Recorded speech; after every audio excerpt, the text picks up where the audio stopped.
Oh my gosh, was that not so much fun, you guys? A little pre-dance party to welcome a very special episode on the Living Fully Alive podcast today that is actually going live on Facebook. So if you are listening after the fact to the podcast itself, maybe just go watch it on freaking Facebook because we have a lot of fun.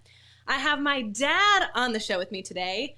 Y'all, you are in for a treat. I feel like this is a daughter's dream to get to interview her father, ask him embarrassing questions, give him a payback for all the times he embarrassed me. No, just kidding. You're going to receive so much amazing information about how to create a vision for your life and for your business. And right now, given the fact that we are in the middle of a pandemic, as we record this live, this is going to be even more crucial to get this information today. So hang tight. Know that while we're talking, once I bring my dad in, ask questions, engage with us, tell us where you are tuning in from so that we can create a conversation and it will make this a lot more fun to be engaged with you that way. So a couple housekeeping items before we get started and before I bring my dad in. And I have to catch my breath for a second. That dancing was got the heart rate up. Y'all, next week, I'm so excited because I am hosting a very special masterclass called The 5 Secrets to Living Fully Alive. This is totally free. It's happening Tuesday at 2 o'clock Central. And we're going to put the registration link up in the comments. So if you haven't registered yet, make sure to do that. But if you are somebody who is really attracted to anything that helps you feel alive and free, if you are in this time feeling like you are running off of fumes, maybe you're feeling burnt out, maybe you're feeling exhausted, the idea of living fully alive is how can I even do that given what is going on right now? I promise you this is not going to be fake positivity, rah-rah central. This is really going to be my personal secrets that I have learned along my own personal transformation of how to essentially navigate anything that life throws at you in a way that you're not coping in unhealthy ways, you aren't numbing, but you really have some practical tools to help you get through some of these hard things and actually be conscious for it, actually be alive for it. So tune in next week, Tuesday at 2 o'clock, but you have to register. So make sure you go to maryhyatt.com/masterclass. maryhyatt.com/masterclass to register. So I'm going to introduce my dad first before I bring him on camera. And hello to everybody who is on live and watching. We want you to be interactive. We want to say hey to you. Hey, Sarah. Hey, Teresa. Hey, Christy. Bentley, my boo is on. Hey, boy. We got Lori. We've got Amber and so many more. So welcome, welcome, welcome. So I love my dad. I think he's pretty freaking great. But outside of him being a fantastic father out there in the real world, he is pretty amazing as well. So I am going to read his bio because I do not want to screw this up because this man is accomplished, y'all. So if you are not familiar with my dad, Michael Hyatt, he is the Chief Executive Officer and founder of Michael Hyatt Company. He has scaled multiple companies over the years, including a $250 million publishing company with 700 plus employees and his own leadership development company that has grown over 60% year over year for the past 4 years. Under his leadership, Michael Hyatt Company has been featured in Inc. 5,000 list of the fastest growing companies in America for 3 years in a row. He is also the author of several New York Times bestselling books, Wall Street Journal books, and USA Today bestselling books. Sorry, I screwed that up, but y'all know basically every award possible his books have won, including his book Platform, Living Forward, Your Best Year Ever, and Free to Focus, and his brand new book that we're going to be talking about today, which is called The Vision Driven Leader. So without further ado, y'all help me give a big round of applause to welcome my dad, Michael Hyatt. Enter stage left. Woo! Or stage right. I don't know which it is. I know, right? But awesome. Hey. Hey. How's it going? Great. Good to be with you. Guys, this really is kind of like a dream come true because we've done some in-person little things, but we've never done an official Facebook Live together. Well, and we were going to do this remotely. And Mary said, how about if I come over to your house and we just do it from your office? Well, I said, awesome. He's one of my safe people, family. So we can hang. I'm going to ask you some fun little questions to begin with. If you guys have questions again, put them up in the chat. We will definitely get to them. But I thought I would help you get to know the dad I know and love. So I have no idea, by the way, what these questions are. This is totally flat-footed. Okay. So, oh wait, hang on. Marissa's telling us something. Let's make sure. Oh, okay. What's she saying? It won't let her comment, but that's all right. Ah, okay. We got some people behind the scenes helping. But by the way, there's their comments. Sweet. Coming in. Okay, awesome. This is way more high tech than what I'm used to, so there's a lot of moving parts here, and that's why he's a master. Okay, first question is, how do you take your coffee? I'm freezing up because nobody's ever asked me that question before. Question. I take it with cream. Like I used to have cream and sugar. Yeah. And then I got rid of all sugar, and then I was cream and honey. Oh, yeah. But then even honey I didn't want to do. Mm-hmm. So just cream. Okay. I feel like the way you take your coffee says a lot about who you are. Because think about it. People who take coffee totally black, hardcore. Like your mom. I don't know. I don't get it. I don't get it. Y'all, I drink coffee with heavy cream and sugar. You get sugar? Heck yeah. I'm surprised. I love all the sweet things in life, y'all. Yeah, well, I do too. So I love you. Okay, thanks. Hey, since you guys are watching and hanging out with us, why don't you put in the comments what way you take your coffee? How do you take your coffee? I'd love to hear that too. Because I don't think many people do the honey thing. Really? I don't know. I think that's a little strange. I did agave for a while. Yeah. That's kind of next level, but then I found out it was, yeah. People do butter. There's a lot of ways. I was doing that for a while. Yeah, didn't you have essential oil in MCT oil? Yeah. And essential oil. Didn't you put cinnamon in it or something? Yeah. Okay. Not a big fan. Not a big fan. Okay. So second question is, what is your favorite quarantine show right now? Oh my gosh. Not like about quarantine, but like how you're getting through quarantine. Can we be honest? Yeah. Okay. Please. So Gail and I, my wife, Mary's mother, and I have been watching Homeland since it began. Ooh. And the season finale was Sunday night, but we watched it Monday night. Oh. I love that show. That's a serious show, though. But now it's over. I feel like, not that I watched Game of Thrones. Actually, I did, but don't tell me. Whatever, he did. But here's the problem. When Game of Thrones was over, I thought, now what? Right. And now that Homeland's over, now what? I need a good series. Okay. Well, I'm trying to think. There was that one with the guy from The Office, Jim. Jack. Oh, yeah, Jack. Somebody in the comments. Bentley, you know this. Put it up. Jack Ryan. Jack Ryan. Yeah. That's a good one to start with. That is a good one. I just finished watching Waco on Netflix. Have you heard of this? No, but I've heard about it. I had some serious emotional issues when I finished that show. I was crying. I was so angry. It stirs up a lot, but it is a fascinating show. And as you know, that's where we lived for a long time. You didn't. You were born here, Middle Tennessee, but the rest of the clan. Okay, so that's actually a good question. Outside of Tennessee, what's your favorite state? Well, could I have three? Sure. So I love North Carolina. Okay, yeah. I love Wyoming because I love to fly fish, and I love Colorado. I love that. I'm just asking in the comments because I want y'all to get answering how you take your coffee. Teresa said oat milk and sugar. And by the way, thank God for Teresa because thank you, Teresa. Nobody else is commenting. Guys, thank you for being there for us. Let's make this a fun show. Christopher Hallam is in the house. Alicia Meese. Hi, guys. Okay, before we get into your book, because I know everybody's here really to learn about vision, I do have one more question for you. What do you love about yourself? This is like a three's dream question, by the way. Enneagram 3. Where should I start? Just kidding. Let me list the ways.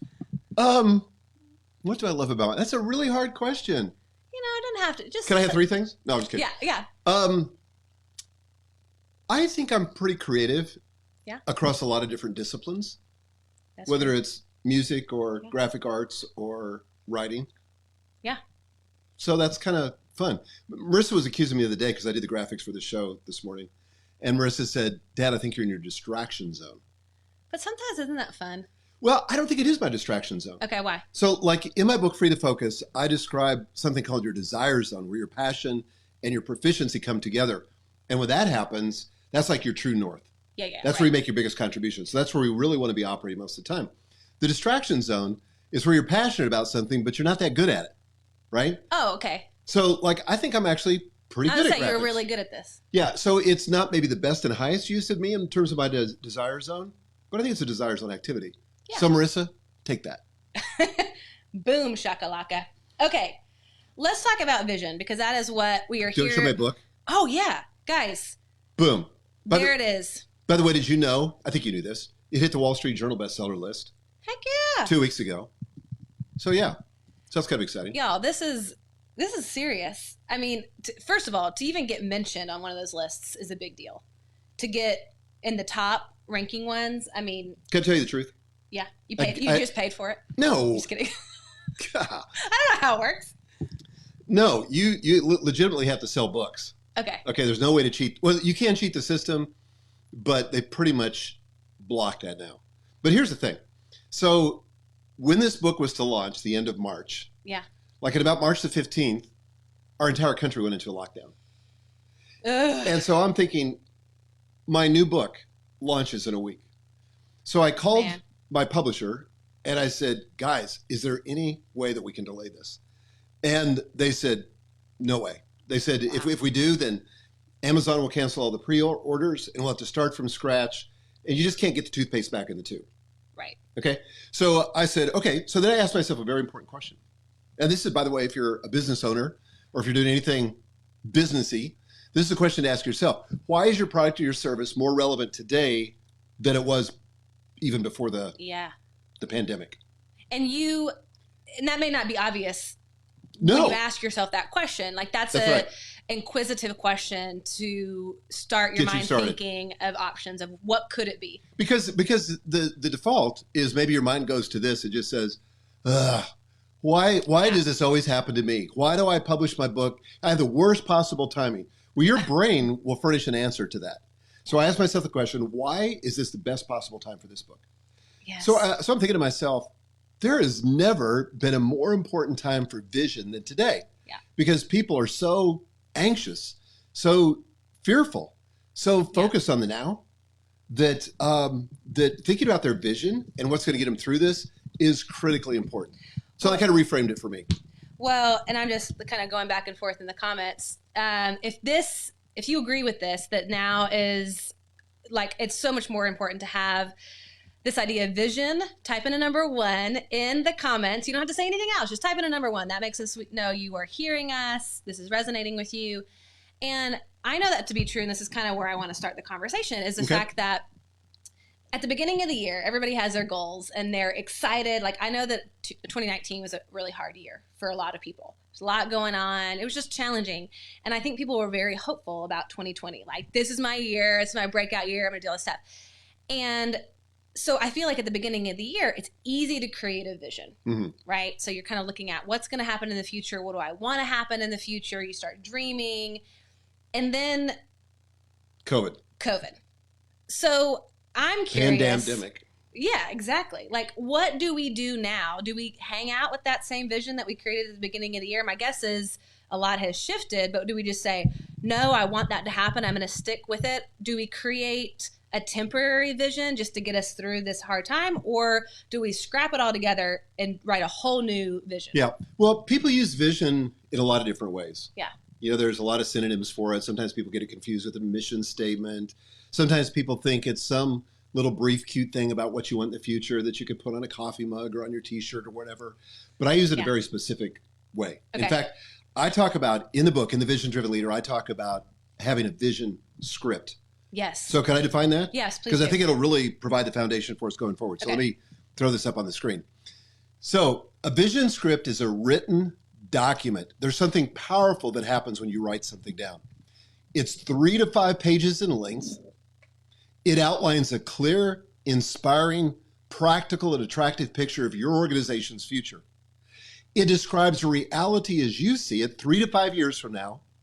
And get this, Mary, it's written in the present tense as though it's already happened. Okay, so if that was like too much for you to get down, I know some of you are taking notes, I'm sure, but you can go back and watch the replay or it's in the book.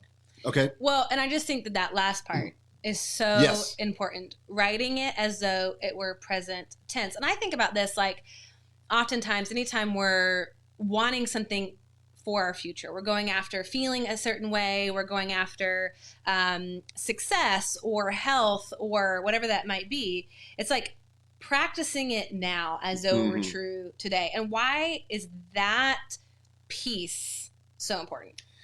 Because it's kind of a brain hack. Your brain can't tell the difference between something vividly imagined and something that's actually happening. Yeah. Like if you hook up your brain to a brain scan machine, your brain waves would be exactly identical if you vividly imagine something compared to actually experiencing it. So, by the way, that's why trauma is so impactful. Yes. Because that's like the reverse of this. You know, we have a traumatic experience, but we can harness that power. Yeah. It's kind of like the difference between imagination and worry. We can use our brain for the same thing. It's the same faculty. It's just perversely applied when we're worried about the future. Yeah. So to state it in the present tense is kind of the first step of beginning to believe that it's going to become reality. It's the first step of bringing it into reality. It's almost like that acting as if, like you're embodying it as though it were true, even though it hasn't caught up with you yet. Totally.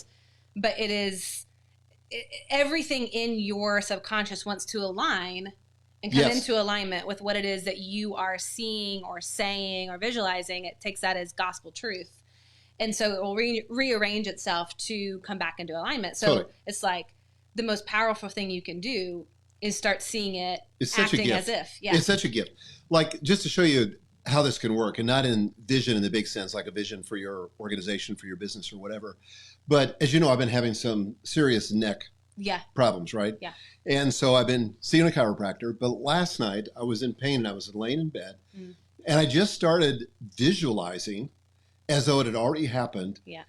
My neck and my spine in perfect alignment. And I have 2 vertebrae, maybe had 2 vertebrae, that there was nothing in between them. They were locked up. I mean, I saw it on the x-rays for myself. My chiropractor showed it. And so I just started, visualizing that they were the perfect distance apart. Everything was alignment. And I just tried to hold that and feel the emotion that I would feel. And I learned, just to give credit where credit's due, that's kind of a hack I learned from Dr. Joe Dispenza. I was going to say, it's so Dispenza. Yeah. And so today I went into the chiropractor. In fact, right after you came, I took a few minutes and went to the chiropractor. And he said, wow. He said, you've got a lot of mobility here. He said, we're making progress. That's awesome. And so I thought, that's pretty cool. That is so cool. So it has to do with vision. And one of the things I learned from Dr. Stephen Covey was to begin with the end in mind. Yes. So I don't care if it's your personal life, it's your business, a relationship that you have, your health. Yeah. What is it that you want? And so a vision, a vision script answers the question, where? Where do I want to go? And what do I want to achieve? What do I want to accomplish? What do I want to be in that destination? So vision is a question about destination. Now, here's where people get confused, and this is really important during the pandemic. Strategy is about how. How am I going to get from where I am to where I want to go? Yeah. So usually every fall, our entire family goes to the beach. Yeah. And so the destination, Rosemary Beach. We love it down there. Yes. It's absolutely beautiful. Gorgeous. Phenomenal. We rent a couple of houses. We take the whole family. We go down there. But usually the strategy, how we get there, we take a caravan driving south on I-65. And then when we get through Birmingham, we go southeast over to Rosemary Beach. Now, sometimes there's road construction that forces us to take a detour. Sometimes there's weather. Sometimes there's, road hazards. Maybe a truck flipped over and it caused a detour. That's strategy. The vision didn't change. The destination didn't change. We're still, by God, going to get to Rosemary Beach. But the strategy has to change. And in a pandemic, your vision for your business, for maybe you lead a nonprofit, whatever your organization is, maybe you're not even the CEO, doesn't matter. Whatever your organization is, the department you lead inside a big company, whatever it is, the vision doesn't really change. Yes, you have the freedom to tweak it. But the strategy most certainly is going to change. In fact, your strategy, is that a word? I think your strategy. Strategy. Your strategy should change every time it stops working. So if the strategy doesn't work, hang in there a little bit longer because sometimes it may take a while to work. But after a while, like, okay, this is a funny thing. So like driving to Rosemary Beach. Yeah. This is going to be a really sexist remark, but it's against men. So can I do that? I mean, only a man would stay the course and not stop and ask for directions. In my experience, my limited experience with 5 daughters, they would be the first to say, Dad, we need a new strategy. This isn't working. We're just getting more and more lost. So yeah, your strategy needs to change. Well, and before I comment on that. Was that sexist? No, I think, It was, if anything, it was. Is it affirming. sexist if it's true? Yeah. Well, can I say it about myself? You can say it about yourself. Okay, so here's what's going on. I realize that a lot of you are not able to comment, and we're having issues with the comments. Why is that? Well, apparently, just so you guys know, you cannot comment until they followed my page. So make sure you follow it, like it, and then 15 minutes later you can comment. So I'm going to send. Can I just tell you this? Yeah. That's my fault. That's all right. I set up that restrictions to avoid spammers, but. Well, let me just I'm going to send my sister Marissa, who's handling our stuff right now. I'm going to send her my Facebook login information. And while we're doing that, so I'll tee up a question. Okay, so I can good. do this while you do this. So I'll try not to be bothered by the fact you're not paying attention to me, but go ahead. I'll exit the screen for a second. So one of my mentors who I know and love, Robert Holden, he talks about vision, and he says that vision must lead the pace. Otherwise, we are simply fast forwarding to nowhere in particular. Yes. And so I know that you talk about this in some of your other books about the drift, and talk about why that vision, keeps you on the path to that north destination. Can you get into that? Yeah. And I'm going to do this. So basically, why don't you do that? You go off camera. Okay. Fine. Just kidding. Oh, she said, can Dad change the setting? Oh, actually, I might be able to. Okay, don't forget that question because it's a good question. I want to answer it. Okay, so let me just see here. I think I might be able to do this. And don't worry, guys. We're going to get this figured out. This is... If it will let me. If I can... Okay, here's the comments. Look at this. Oh, man. We had them restricted, y'all. It's my fault. Okay, guys, see if you can comment now. Okay, let's try a comment. And Marissa, see if you can comment. If you can, I want to blow up this freaking chat comment section. Okay, it's going to take about 20 seconds before we see anybody's comments. So I'm not sure. I'm not sure that I can change that after it's gone live. Because one of the things it does is it says it doesn't have an update thing, and all it has is end live video. And I don't think it works. Yes. Marissa's in. All right. Okay. Can we go back to the drift? Let's go back. Okay. Alicia said boo, but guys, it's working. Yes. So please. Oh, Paul, great. This is so good. Okay. Look, we're getting all your coffee stuff. This is awesome. Hey guys, I just want to say this is my fault. Okay. I was just like battening down the hatches and making it too restrictive. It's not Mary's fault. She's open and welcoming and gracious, and I was a little bit too tough. Well, Okay. On you. So there's basically 2 approaches to life.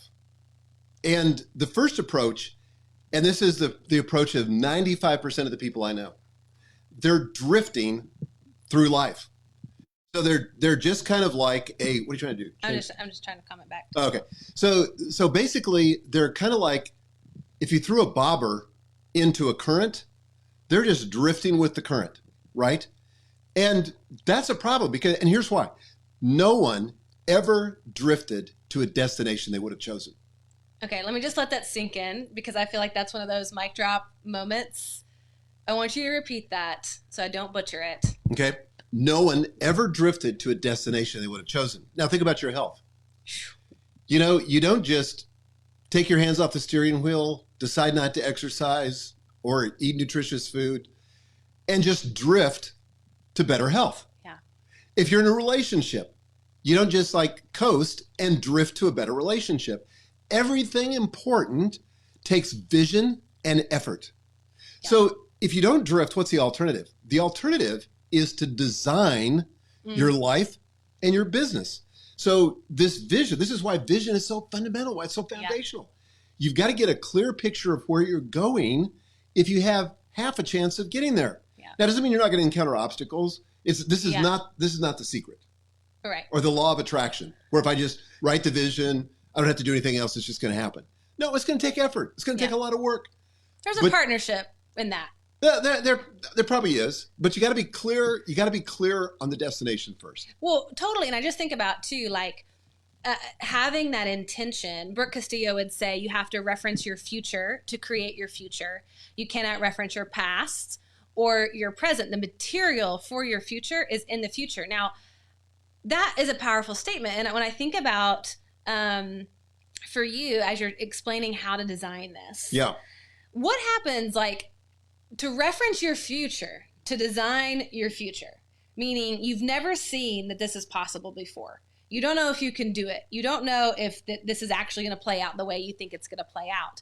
How do you get past some of those almost like too realistic, limiting beliefs that are blocking you from giving yourself permission to dream? I'm going to give you a couple of hacks. And by the way, let me encourage you guys, if you have a question for us, can we take questions? Yeah, let's take questions. Here, we got one from Alicia. Let's take that. Okay. You want me to answer your question first? Yeah. Okay. There's a lot of moving parts. I'm a little like squirrel. Okay, so one of the things I want to say to you guys too, if you have a question, one of the things that would help us if you put a Q before it. Alicia, you don't have to do it. We see your question. But put a Q before it and then answer us your question. That'll help us to filter it out. Awesome. What was your question? So the question is, when you're using your future, the material in your future, which is imaginative, how do you handle when you go, that's probably not going to actually happen? Okay, so here's the thing. This is why you can't confuse vision with strategy. Listen to me. This is really important. You got to suspend the how question. Yeah. People get to how too fast. And oftentimes the how won't show up until you're clear about the vision. So for example, if I proposed a vacation, just to kind of keep in this metaphor, if I said, hey, let's go on a vacation. And then you said to me, well, how are we going to get there? Yeah. Whoa. I haven't even said where we're going to go yet. Yeah, like is there enough money? Can I take time off from work? Right. Is this even going to be a good place to go? Is it safe to go? Can we fly? Is it a car trip? Is it a bus trip? What is it? Well, until you get clear on the destination, the how question is irrelevant. Yeah. So here's what you got to do to keep from short-circuiting your own future. You got to suspend the how question. So good. And it will perk up in your mind. So you'll start seeing something, you go, I have no idea how to get there. I have no idea how to make that happen. Perfect. Yeah. Because just like your goals, your vision should be in your discomfort zone. So your comfort zone is where you know how to do it. Yeah. You don't have any fear. You don't have any doubt. You don't have any uncertainty. You've done a version of this before, so this is just an incremental improvement. Yeah. But the right vision will be in your discomfort zone. And that means you're probably going to experience a little bit of fear. Yeah. And that's okay. A little bit of uncertainty because you don't know the path. And a little bit of self-doubt, like, do I really have what it takes to make this happen? If you feel any of those emotions, congratulations. That's exactly where your vision should be. So as you're talking about this, I'm just thinking, like, for my coaching clients, what I tell them as they start to begin to visualize their future is, if I were to give you a magic wand and anything were possible and you could just wave it around, it's almost like giving yourself permission to dream again. I think that as adults, we want it to be predictable. We want that sense of security. And so we play it safe, like you're saying. We stay in that comfort zone. But this is kind of where a little bit you get to practice that ability to dream again, to think like, God, if anything were possible, what would I really want? What would it make me feel like I was going to come alive? How would I want and I kind of want you to talk about this here in a second, about the different areas that you're going to create a vision for. But I mean, just to me, there's that moment of sort of allowing yourself to kind of go big or go home. Permission. Like, permission to dream again. Yeah. And you'll figure out the other pieces in a second. But let's get to Alicia's question. Okay. So I'll let you do that. All righty. Boom, there she is. Alicia says, does vision come before your why? Well, I would say vision, mission, core values, strategy are all important in the context of a company, in the context of a business. You want to have all those. Those are like your foundational documents. I call them core ideology. The difference between mission and vision, and this is where people get confused. Mission is about now. Vision is about then. Mission is about, what gets us out of bed in the morning and what are we actually doing from day to day. Vision is about what we're building toward. So mission answers the question, why? Why is this important? Why do I get up? Why do I do what I do? And so to give an example, at Michael Hyatt Company, our vision is very simple. We say this: we're a leadership development company. We help overwhelmed but successful high achievers get the focus they need to win at work and succeed at life. Now, that's actually built on a 4-part framework that I have in the book, The Vision Driven Leader. So if you want to get that framework for constructing your own mission statement, not a vision, but a mission statement, it's not exactly a footnote, but it's kind of an aside that's inside The Vision Driven Leader. But a vision is much different than that. I personally think vision is the most foundational of everything. Until you've determined where you're going to go, you're not in a position to answer the other questions about why, how, or who, which is what core values answer. Who are we going to become on this journey to this new destination? But you got to ask the question first: where are we going? What are we going to do to get there? Yeah, because then you can prioritize everything else. Totally. Is this in alignment with the vision? Is it out of alignment? Exactly. Does it make sense to say yes to this, or do I need to say no to this? This is not at all in the realm of where we're headed. I mean, I think it is foundational, because it literally influences and determines all the decisions you're going to make from here on out. This is a really simple question, but I'm curious for you, how far into the future do you create a vision? Okay, this is important. Now, I wrote another book called Living Forward that, to be honest, is really about creating a vision for your life. Yeah, great book. And so there I'm talking about a 25-year time horizon. Woo! You know, where do you want to be 25 years from now? Even I have a 25-year vision. Do you really? Yeah, even at my age. Wow. I know, crazy. You might think to yourself, well, that's pretty presumptive to think you're going to live 25 years. Well, if I do, this is what vision is. That's okay? Right. So, and I think, so I have a vision for that.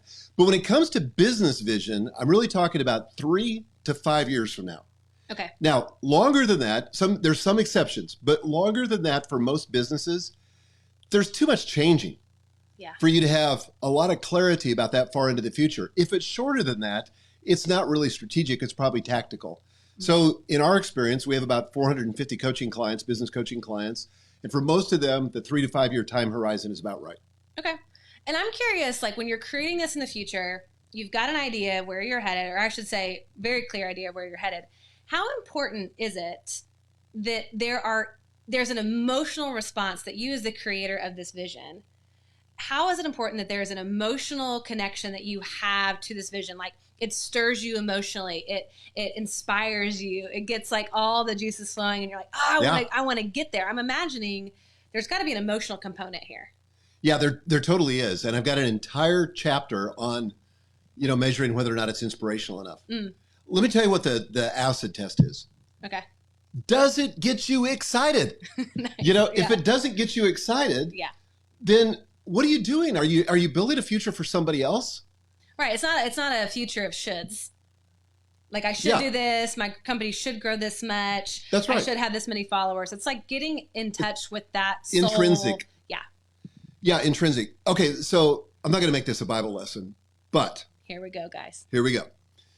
So 3 times in the Gospels, Jesus asked somebody, "What do you want me to do?" Now, do you think he knew? Like, I just read one this morning. One of the guys was a blind guy. What do you want me to do? I mean, you just want to go like, pretty obvious. I'd like to get my eyesight, if that's okay. No, he asked him. Why? Because apparently it's critically important for us to get clear on what we want and to be able to articulate it, be able to express it. This is not something you can outsource. It's not something you can delegate. It's not something you can borrow. This has got to come from deep within, which is why I suggest in the book that you get alone for a day and think carefully about what you want in your business 3 to 5 years from now.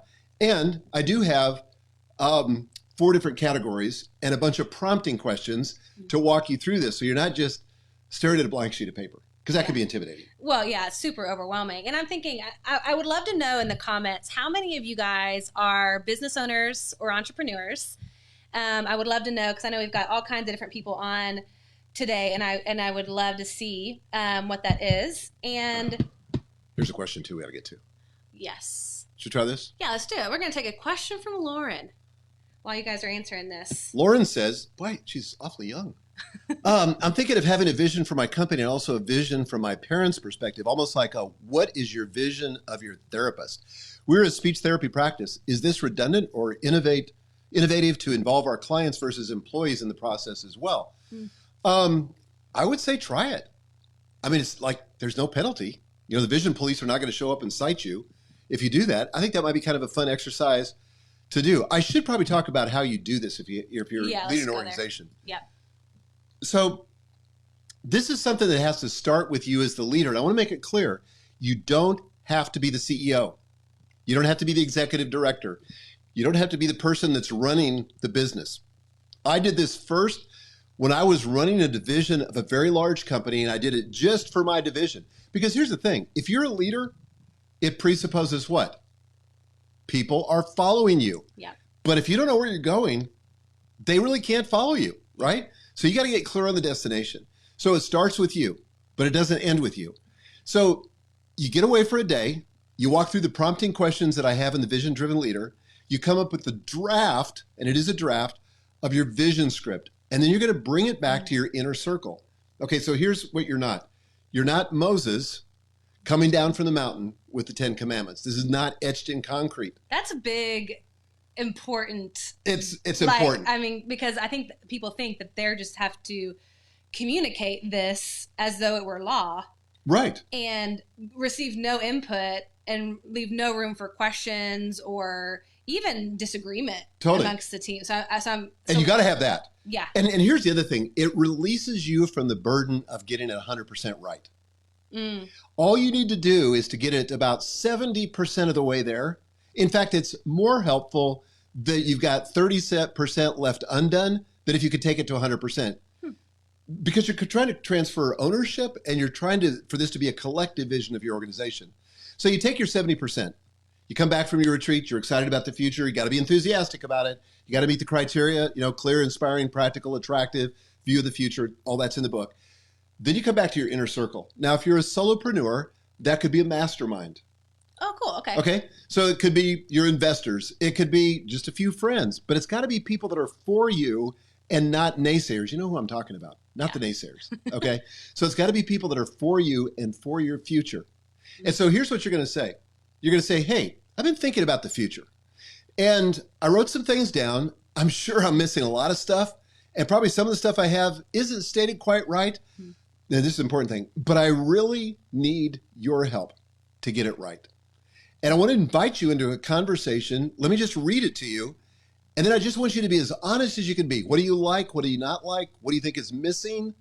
And invite them. You gotta create an environment that's safe for dissent. Yeah. You're so big on that. It's important as a leader.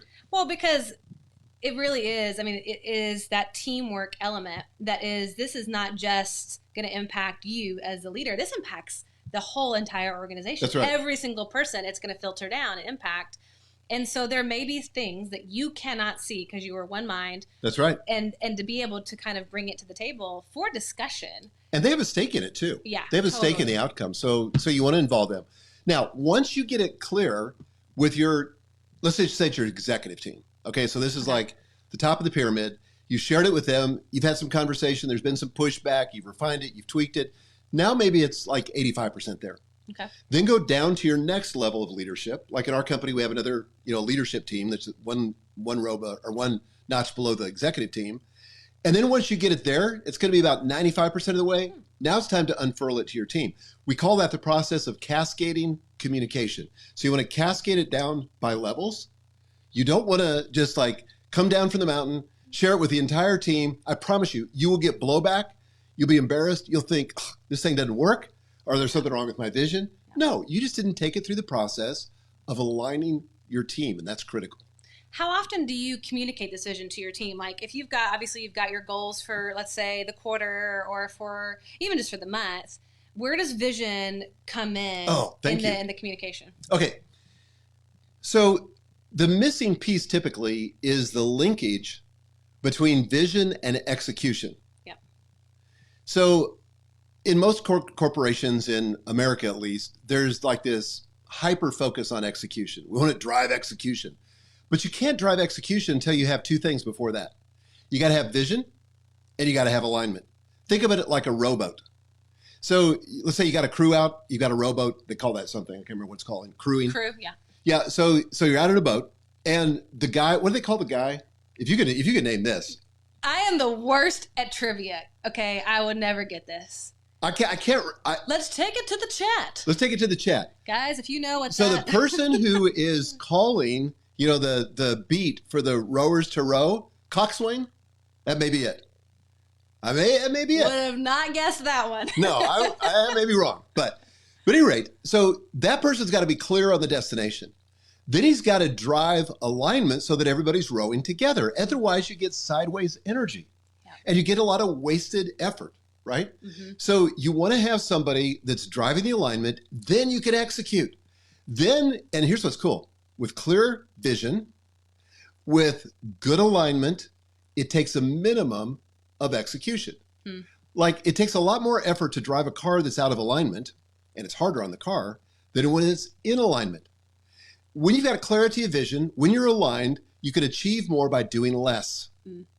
Okay? So the way that this links together is you have your vision. So then once a year at a strategic planning process, at least once a year, you're going to visit your vision, revisit again. You're going to ask yourself the question, is there anything that we need to fine tune here? Maybe we've got more clarity, than we did before. So we're going to fine tune this and get this better. That's going to inform your annual goals. So 7 to 10 goals for the year for your organization. Break those into 2 to 3 goals per quarter. Break those into your weekly outcomes and then your daily big 3. Now, all of that's baked into our full focus planner system, which I just happen to have here. Yeah, it is. Honestly, that has been one of the most helpful things to use because it's like we're going over this really quickly, like showing how this all works together. But you've got to have a method of keeping track of it so that everything is informing the next kind of descending task. That's right. And the planner is amazing. Teresa, I know you use the planner and love it. Anybody else on love the full focus planner? It is so great. And Teresa and Nick both said Cox for that. Okay. Well, somebody Google it. That may be it. That if we had time, we'd do the Google ourselves. But here we are. Real quick, I just want to make sure if you guys have any questions, put them in the comment section because we're going to go to Q&A here in just a second. All right, let's talk about this link. Okay, so this link, because I know some of you are thinking to yourself, okay, how do I get the book? Right? visiondrivenleader.com/Mary. Okay, now here's the cool thing. You can buy the book from anywhere you want, any retailer you want. Amazon, Books A Million, Barnes & Noble, doesn't matter. Save the receipt. Come back to this link, visiondrivenleader.com/Mary, enter in your receipt number, and you'll get $200 worth of free bonuses, including the Vision Scripter tool, which will take you by the hand and walk you through the process of creating your vision script. That's awesome. Yeah. So, I mean, who doesn't like free things? I know, exactly. So yeah, awesome. Look at something like that, coxswain, I think. Yeah. Okay, so why are we still talking about this? I don't know. Chris says coxswain. See, I thought it was right. No, that's good. Christopher Hallam he said he's been thinking so much about the planner. Go for it. Get it. It's so awesome. My favorite planner color is the from the Bold line from my sister Megan. And it is I think it's plum, the purple one. Eggplant. That's my favorite. I love purple. That is like one of my favorites. Okay, how boring is this? Let's see it. I have black. This is the executive, but I like it. That's my plan for today. You are an executive. Okay, last kind of question before we wrap up. If somebody watching does not have an organization, okay, they're a solopreneur or just an entrepreneur, maybe they have a lot of contract people that they work with, either a lot of customers, like I'm thinking about my doTERRA people. I'm thinking about, I've got a lot of people that are photographers or social media consultants, people like that who maybe contract to work a lot of their work out, don't have like a team that they're employing or paying. How do you communicate vision to people who aren't like a part of your organization? Like that you're not paying, that have invested interest in your success? Yeah. So, well, first of all, let me just say that if you're a solopreneur or if you're thinking about starting a business, vision is even more crucial for you. So in the book, I tell the story about starting a business with a business partner, Robert Walgemuth. Oh, yeah. And why our business failed, not because we had a lack of opportunity. We had more opportunity than we could say grace over, but we didn't have a vision. And that meant that we weren't building toward anything. We just took on every opportunity, and it eventually killed us. We spread our resources too thin. Our focus was fractured, and we went belly up. We went bankrupt. So it's more important if you're a solopreneur that you have vision than another organization. Plus, it kind of all depends upon you. But before you're going to build anything of importance, you'd come up with a plan. Yeah, totally. Like, we're out behind my house, and we just built this this den on back here. We didn't just like go to Home Depot and buy a bunch of lumber and some nails and stuff and just show up and start building. No, we worked with an architect. We came up with blueprints. We discussed those with the contractor. We got a comprehensive bid, and then we started building. Yeah. Guess what? Turned out pretty much like we thought. Right. Actually, even better. But that wouldn't have happened if we hadn't started with a plan. Okay. So as a solopreneur, it's important. Now, with regard to contractors, back when I started Michael Hyatt Company, it was just me. I had a part-time executive assistant, and I had a bunch of contractors. I treated them just like they were my employees. So I would do a retreat once a year. I'd bring them. When we had a good year, which was every year those first several years, actually every year since we've been in business, but those first several years, I paid for them to go on a cruise with us. Wow. Because I wanted them bought in to my vision. I wanted them to give me better, more special attention than they were giving their other clients. That's brilliant. So I treated them, like they were my employees. I love that. Man, that's amazing. Just thinking about how I could do that. Yeah. In so many different ways. You could. Does anybody have any questions for Michael? If you do, obviously put them in the comments there. I'm going to scroll back up through just to see here. I think we got that one. Yeah. Different from living forward. Last chance, guys. Throw them up. Not to be confused with throw up. Throw them up, y'all. Oh, my goodness. No more questions. Okay. I think we're good. Well, man, this is like what I love about you, because I asked my dad if you weren't here at the beginning what he loved about himself. But what I love about you is that anytime you show up at 100% and just like ready to serve. And I am just so grateful that you were here to have this conversation. And I love talking about vision. Obviously, you're so passionate about it. But just thank you for You're welcome. All your wisdom, all your knowledge. I love you so much. Love you too. So y'all go to visiondrivenleader.com/Mary to get all of those bonuses. And for those of you that listened to the beginning of this show, this podcast episode for the Living Fully Alive podcast, know that next week I am hosting my special masterclass called The 5 Secrets to Living Fully Alive. So if you haven't registered, make sure to register at maryhyatt.com/masterclass, totally free. So you're going to want to go there, register, and join me live next Tuesday at 2 p.m. Central. All right, everybody's saying thank you. It was great. We so appreciate Thanks, guys. All of y'all. We'll see you next week.